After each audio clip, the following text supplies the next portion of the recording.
Dalam rangka kunjungan tim pengawas dan evaluasi dari Inspektorat Kodam 4 Diponegoro di lokasi sasaran TMMD ke-111, Kodim 0718 Pati, dan Satgas paparkan progres hasil pelaksanaan program TMMD yang telah berjalan di Desa Taman Sari, Kecamatan Jaken, Kabupaten Pati.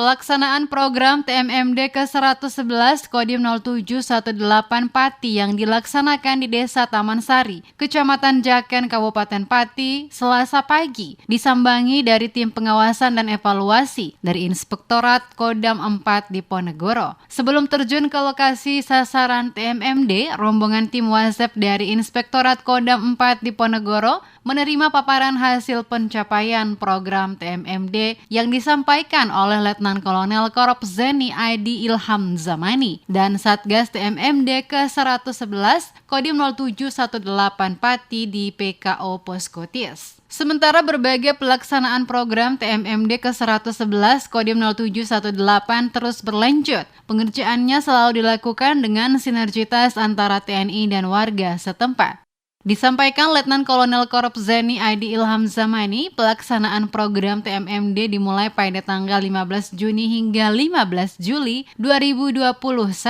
dengan target seluruh sasaran kegiatan dapat terrealisasi dengan baik.